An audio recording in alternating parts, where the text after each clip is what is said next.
Kronika kejì orí 15.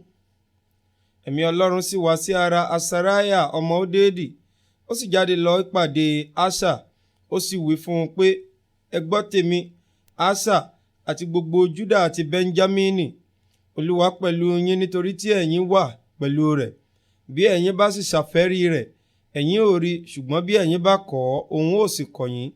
Ǹjẹ́ ọjọ́ púpọ̀ ní Ísírẹ́lì ti wà láìsìn Ọlọ́run òtítọ́ àti láìní àlùfáà tí ń kọ́ni àti láìní òfin. Ṣùgbọ́n wọ́n yí padà sí Olúwa Ọlọ́run Ísírẹ́lì nínú wàhálà wọn, wọ́n sì ṣe àwárí rẹ̀, wọ́n sì rí i. Àti ilé ọjọ́ wọn ni àlàáfíà kò sí fún ẹni tí ó ń jáde tàbí fún ẹni tí ó ń wọlé. Ṣùgbọ́n ìbànújẹ́ púpọ̀ ni ó wà lórí gbogbo àwọn olùgbé ilẹ̀ wọn nì. Orílẹ̀-èdè sì kọlu orílẹ̀-èdè àti ìlú sí ìlú, nítorí tí Ọlọ́run fi onírúurú ìpọ́njú bà wọ́n nínú jẹ́. Ṣùgbọ́n ẹ̀yin mú ara le, kí ẹ má sì dẹ ọwọ́ yín, nítorí iṣẹ́ yín yóò ní èrè. Nígbà tí Asherah gbọ́ ọ̀rọ̀ wọ̀nyí àti àsọtẹ́lẹ̀ Odedi wòlíì, ó mú ara le, ó sì mú àwọn ohun ìríra kúrò láti inú gbogbo ilẹ̀ Juda àti Benjamini, àti láti inú ìlú tí ó ti gbà láti òkè Efraimu. Ó sì tún pẹpẹ Olúwa ṣe tí ó wà níwájú ìloro Olúwa.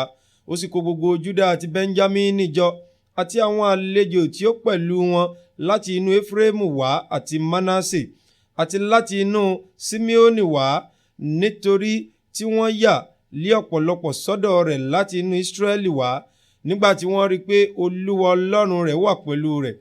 Bẹ́ẹ̀ ni wọ́n kó ara wọn jọ sí Jerúsálẹ́mù ní oṣù kẹta ní ọdún 15 ìjọba Asa. Wọ́n sì fi nínú ìkógun tí wọ́n kó wá rúbọ sí Olúwa lé ọjọ́ náà 700 akọ màálù àti 700 àgùntàn. Wọ́n sì tún dá májẹ̀mú láti wá Olúwa Ọlọ́run àwọn baba wọn tinútinú wọn àti tọkàntọkàn wọn, pé ẹnikẹ́ni tí kò bá wá Olúwa Ọlọ́run Ísírẹ́lì, pípa li a ó pa á, láti ẹni kékeré dé ẹni ńlá, àti ọkùnrin àti obìnrin. Wọ́n sì fi ohùn rara búra fún Olúwa, àti pẹ̀lú ariwo, àti pẹ̀lú ìpè, àti pẹ̀lú fèrè. Gbogbo Juda sì yọ̀ sí ìbúra náà, nítorí tí wọ́n fi tinútinú wọn búra, wọ́n sì fi gbogbo ìfẹ́ inú wọn wá. Wọ́n sì rí, Olúwa sì fún wọn ní ìsinmi yíkákiri.